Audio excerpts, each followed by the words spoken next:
Good morning dear student. तो आज हम अध्याय 19 पढ़ेंगे जिसका नाम है मातृभूमि। अब देखिए, मातृभूमि वह भूमि है जहाँ मनुष्य जन्म लेता है और मातृभूमि की जो मिट्टी है वह मिट्टी से अपने जान से भी ज़्यादा प्रेम करता है। मातृभूमि की उस मिट्टी से वह अपने जान से ज़्यादा क्या करता है? प्रेम करता है। हम सभी हमारी मातृभूमि से बहुत प्रेम करते हैं ना। उसी तरह मिथिला नरेश यानी मिथिलेश के राजा का राजकुमार, वह भी मातृभूमि से जो प्रेम करता है वह इस पाठ में हमें बताया गया है। तो देखिए, मिथिला नरेश अर्थात मिथिलेश के राजा का राजकुमार बहुत ही बुद्धिमान था। कैसा था वह? बहुत ही बुद्धिमान था। वह राजकुमार बहुत बुद्धिमान था। अपनी बाल्यावस्था में ही राजकुमार ऐसे ऐसे प्रश्न किया करता था कि सभी चकित रह जाते थे। एक दिन राजा ने कुलगुरु से राजकुमार के अध्ययन के बारे में विचार विमर्श किया और फिर राजकुमार को कुलगुरु के आश्रम में शिक्षा हेतु भेज दिया। देखिए, राजकुमार बाल्यावस्था से ही ऐसे ऐसे प्रश्न किया करता था कि सभी चकित रह जाते थे। वह बहुत ही बुद्धिमान था। एक दिन राजा ने कुलगुरु से बात कर उन्हें कुलगुरु के आश्रम में शिक्षा हेतु भेज दिया। राजकुमार बहुत ही लगन से अध्ययन कर रहा था और गुरुजी से अपने प्रश्नों का समाधान पाकर अपने अध्ययन में महारत हासिल करता जा रहा था। उसे जो भी प्रश्न थे वह गुरुजी से पूछता और उसका जवाब पाकर वह बहुत ही खुश था, है ना। इस तरह से अपने समाधानी था। एक दिन राजकुमार ने कुलगुरु से प्रश्न किया, गुरुदेव, हम जिसकी प्रतिदिन वंदना करते हैं वह स्वर्ग से भी सुंदर मातृभूमि क्या होती है? गुरुदेव ने राजकुमार को राज्य की नदियाँ, झीलों और गिरिवन का नाम लेकर बताया कि ये सब मातृभूमि है। देखिए, राजकुमार ने क्या प्रश्न किया कि हम जिसकी प्रतिदिन वंदना करते हैं वह स्वर्ग से भी सुंदर मातृभूमि क्या होती है? तब गुरुदेव ने जवाब दिया कि यह जो नदियाँ हैं, झीलें हैं और गिरिवन का नाम लेकर बताया कि यह सभी क्या है? मातृभूमि है। गिरिवन के बारे में सुनकर राजकुमार में गिरिवन घूमने की लालसा जागृत हो गई। उन्हें अब गिरिवन देखने की इच्छा जागृत हो गई। वह आश्रम से बाहर निकल गया और कई दिनों तक वापस नहीं लौटा। कुलगुरु को उसकी चिंता हुई। एक दिन राजकुमार अनायास ही आश्रम में वापस आया और सीधा कुलगुरु के पास गया। उसने गुरुदेव को प्रणाम किया और कहा, आपने सही ही कहा था कुलगुरु। देखिए, उसने गुरुदेव से क्या कहा कि उसने कुलगुरु से कहा कि तुमने जो कहा था कि मातृभूमि, ये जो नदियाँ, झीलें, गिरिवन है, यह सभी क्या है? मातृभूमि है और यह सभी क्या है? बहुत ही सुंदर है। कि तुमने जो बात कही थी वह क्या है? तुमने बिल्कुल सही कहा था। मातृभूमि स्वर्ग से भी क्या है? सुंदर है। ऐसा उन्होंने, राजकुमार ने कुलगुरु से कहा। देखिए, मातृभूमि स्वर्ग से भी सुंदर होती है। मैं गिरिवन में घूमकर देख आया हूँ। पर्वत पर निर्झरों की शीतल जल से थके लोगों की थकान और प्यासे लोगों की प्यास बुझ जाती है। पर्वतों पर निर्झरों के शीतल जल से, यानी जो झरने हैं उसके शीतल जल से क्या है? जो थके हुए होते हैं लोग, उनकी प्यास बुझ जाती है, थकान बुझ जाती है। घाटी में हरे हरे वन, लता और पशु पक्षियों की शोभा भी अवर्णनीय है। वन में दहाड़ते शेर, भागते हरिन और घास के मैदान बहुत अच्छे लगते हैं। गुरुवर, आप मुझे आश्रम से गिरिवन में रहने की आज्ञा दे दीजिए। मैं मातृभूमि की वंदना वही करूँगा। देखिए, अब राजकुमार क्या कहता है कि आप मुझे आश्रम के बजाय गिरिवन में रहने की आज्ञा दे दीजिए। मैं अब वही रहकर मातृभूमि की वंदना वही करूँगा। कुलगुरु के सामने समस्या खड़ी हो गई। राजकुमार तो राज्य का भावी राजा था। अतः कुलगुरु ने उसे समझाया, अभी तो तुमने मातृभूमि का सिर्फ एक ही अंश देखा है। यहाँ के जलाशय देखो, खेतों को देखो जो सोना उगलते हैं, अपने महल को देखो जिसकी ख्याति दूर दूर तक है। देखिए, राजकुमार ने क्या कहा कि अब मैं आश्रम में न रहकर गिरिवन में रहना चाहता हूँ। तब कुलगुरु के सामने समस्या खड़ी हो गई। उन्होंने लगा कि यह राजकुमार तो राज्य का भावी राजा था अतः उन्होंने उन्हें समझाया और कहा कि तुमने तो मातृभूमि का सिर्फ एक ही अंश देखा है। यहाँ के जलाशय देखो, खेतों को देखो जो सोना उगलते हैं, अपने महल को देखो जिसकी ख्याति दूर दूर तक है, ऐसा उन्होंने उन्हें कहा। अपने बाग बगीचे देखो, तुम्हारे महल के बगीचे की पुष्प वाटिका की सुगंध दूर दूर तक फैली है। राजकुमार मातृभूमि की सुंदरता के दर्शन की कल्पना से अत्यंत प्रसन्न हुआ। राजकुमार अपनी पुष्प वाटिका तथा अन्य फलदार वृक्षों से अत्यंत प्रभावित हुआ। पुष्प वाटिका यानी उनका फूलों का बगीचा, वह देखकर वह बहुत ही प्रभावित हुआ। उसने वहाँ शाक वाटिका लगाने का निश्चय किया। शाक वाटिका यानी सब्जियों का बगीचा लगाने का वह राजकुमार ने निश्चय किया। तभी राजकुमार को परीलोक के स्वर सुनाई दिए। देखिए, तभी राजकुमार को स्वर सुनाई दिए। क्या सुनाई दिए कि पूर्णिमा के अवसर पर आज परीलोक में विशेष उत्सव है। परी रानी ने तुम्हें वहाँ बुलाया है। वहाँ राजकुमारी के विवाह की घोषणा होगी। राजकुमार तुरंत परीलोक पहुँच गया। उसने घोषणा सुनी और वह तुरंत परीलोक पहुँच गया। परीलोक में और भी कई राजकुमार आए थे। परी रानी ने घोषणा की, जो राजकुमार परीलोक को सुंदर बनाने का अद्भुत कार्य कर दिखाएगा, उसके साथ राजकुमारी का विवाह अगली पूर्णिमा को होगा। देखिए, वह राजकुमार परीलोक में पहुंच गया और परीलोक में जाकर उन्होंने देखा कि परी रानी ने क्या घोषणा की थी कि जो भी राजकुमार इस परीलोक को सबसे अद्भुत और सुंदर बनाने का अद्भुत कार्य करेगा, उसी के साथ राजकुमारी का विवाह अगली पूर्णिमा को होगा।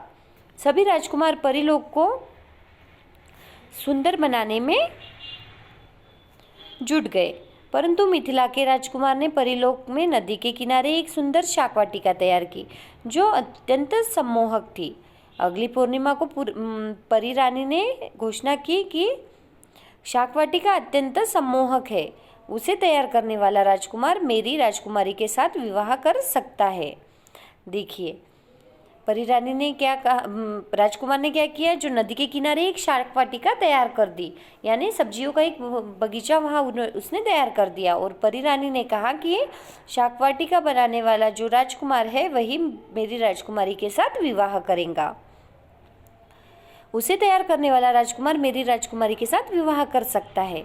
वह परीलोक का भी स्वामी होगा। मिथिला का राजकुमार विनम्रतापूर्वक खड़ा हुआ और बोला, मुझे यह विवाह मंजूर है, परंतु शर्त है राजकुमारी मेरे साथ मेरे महल में ही रहेंगी, इस स्वर्गलोक में नहीं। देखिए, राजकुमार ने क्या कहा कि मुझे शर्त मंजूर है, मैं शादी करने के लिए तैयार हूँ, विवाह करने के लिए तैयार हूँ, पर मेरी एक शर्त है कि राजकुमारी मेरे साथ मेरे महल में रहेंगी, इस स्वर्गलोक में नहीं।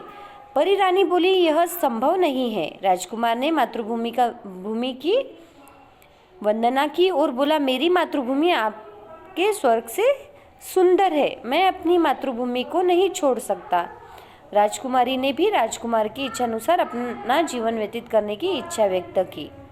देखिए कि राजकुमार ने क्या कहा कि मेरी जो मातृभूमि है वह आपके स्वर्ग से भी सुंदर है।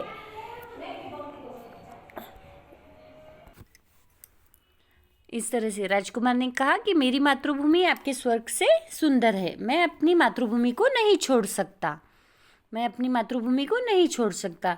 राजकुमारी ने भी राजकुमार की इच्छा अनुसार अपना जीवन व्यतीत करने की इच्छा व्यक्त की। इस तरह से राजकुमार ने भी क्या कहा कि राजकुमार की इच्छा अनुसार वह भी अपना जीवन व्यतीत करना चाहती है, जिसका सभी उपस्थित लोगों ने क्या किया, स्वागत किया। राजकुमार खुशी खुशी राजकुमारी के साथ अपनी मातृभूमि लौट आया। इस तरह से राजकुमार उस राजकुमारी के साथ विवाह कर अपनी मातृभूमि लौट आया। इस तरह से यहाँ पर पाठ पूरा हुआ, जिसका नाम है मातृभूमि। अब इस पाठ का अभ्यास देखिए। राजकुमार को शिक्षा हेतु कहाँ भेजा गया? इसका जवाब है राजकुमार को शिक्षा हेतु कुलगुरु के आश्रम में भेजा गया। राजकुमार ने परीलोक को सुंदर बनाने के लिए क्या किया? राजकुमार ने परीलोक को सुंदर बनाने के लिए परीलोक में नदी के किनारे एक सुंदर शाक वाटिका तैयार की, जो अत्यंत सम्मोहक थी। परी रानी को किसका कार्य पसंद आया? परी रानी को मिथिलेश के राजकुमार का कार्य पसंद आया। राजकुमार ने स्वर्ग से सुंदर किसे बताया है? राजकुमार ने स्वर्ग से सुंदर अपनी मातृभूमि को बताया है। यह हो गए बोलकर प्रश्नों के जवाब। सभी प्रश्नों के जवाब आपको याद करना है और हिंदी कॉपी में लिखना है। दूसरा है लिखकर प्रश्नों के जवाब। राजकुमार ने स्वर्ग से सुंदर मातृभूमि क्या होती है पूछने पर गुरुदेव ने क्या बताया? तो देखिए, राजकुमार ने स्वर्ग से सुंदर मातृभूमि क्या होती है पूछने पर गुरुदेव ने राजकुमार को राज्य की नदियाँ, झीलों और गिरिवन का नाम लेकर बताया कि ये सब मातृभूमि है। ख, पर्वत पर निर्झरों के शीतल जल से क्या होता है? इसका जवाब है पर्वत पर निर्झरों के शीतल जल से थके लोगों की थकान और प्यासे लोगों की प्यास बुझ जाती है। ग, परी रानी ने राजकुमारी के विवाह के लिए क्या घोषणा की? इसका जवाब है परी रानी ने घोषणा की जो राजकुमार परीलोक को सुंदर बनाने का अद्भुत कार्य कर दिखाएगा उसके साथ राजकुमारी का विवाह अगली पूर्णिमा को होगा। प्रश्न घ, राजकुमार ने राजकुमारी से विवाह करने के लिए क्या शर्त रखी? इसका जवाब है राजकुमार ने राजकुमारी से विवाह करने के लिए शर्त रखी कि राजकुमारी मेरे साथ मेरे महल में रहेंगी, इस स्वर्गलोक में नहीं। यह हो गए लिखकर प्रश्नों के जवाब। फिर है सही का चिन्ह लगाए। तो वाक्य पूरा पढ़ना है और सही जवाब पर सही का चिन्ह लगाना है। प्रश्न 4, कोष्टक से उचित शब्द छांटकर वाक्य पूरे करें। वाक्य पढ़ना है और सही जवाब लिखना है। प्रश्न 5, सही और गलत का निशान लगाए। वाक्य पूर्ण पढ़ना है और सही पर सही और गलत पर गलत का निशान लगाना है। प्रश्न 6 है, किसने किससे कहा? आपने सही कहा था, राजकुमार ने गुरुदेव से। इस तरह से किसने किससे कहा पूरा करिए। अब देखिए, भाषा को जाने। वाक्यों को 2 प्रकार से लिखा जा सकता है, साधारण तरीके से और विशेष तरीके से। साधारण वाक्य मिथिला के राजा राजकुमार को बहुत प्यार करते थे और विशेष वाक्य राजकुमार मिथिला के राजा की आंखों का तारा था। आंखों का तारा होना यानी बहुत प्यारा, तो ये क्या हो गया? आंखों का तारा विशेष तरह से, विशेष वाक्य। अब देखिए, उपयुक्त वाक्य में आंखों का तारा मुहावरा है। मुहावरे साधारण कथन को विशेष बना देते हैं, है ना। तो प्रश्न 7 देखिए, नीचे दिए गए मुहावरे के अर्थ लिखे। अंगूठा दिखाना, मना करना। 9-2-11 होना, भाग जाना। इस तरह से मुहावरा पढ़ना है और उसका अर्थ आपको लिखना है। प्रश्न 8 है, स्वर या व्यंजन से शुरू होने वाले शब्दों को वर्ग से उठाकर उनके सही स्थान पर रखें। स्वर से शुरू होने वाले शब्द स्वर में और व्यंजन से शुरुआत होने वाले शब्दों को व्यंजन में लिखिए। अब प्रश्न 9, राजकुमार के अनुसार उसका महल, पुष्पवाटिका, जलाशय आदि उसकी मातृभूमि है। आदि उसकी मातृभूमि है। जैसे पुष्पवाटिका, जलाशय, यह सभी क्या है? राजकुमार की मातृभूमि है। आपकी मातृभूमि क्या है और क्यों? इसका जवाब आपको लिखना है। प्रश्न 10 है, अपने कहानियों और किताबों में परीलोक के बारे में जरूर आपने सुना होगा। अपने कहानियों और किताबों में परीलोक के बारे में जरूर सुना होगा। उसी आधार पर परीलोक का वातावरण अपनी नोटबुक में लिखे। प्रश्न 12 है, राजकुमार अपनी मातृभूमि से प्रेम करता था और उसकी वंदना करता था। आपको आपकी मातृभूमि क्यों अच्छी लगती है? इसका जवाब आपको लिखना है। जैसे अब देखिए, मुझे अपनी मातृभूमि भारत देश अच्छा लगता है क्योंकि यहाँ प्राकृतिक सुंदरता चारों ओर फैली है।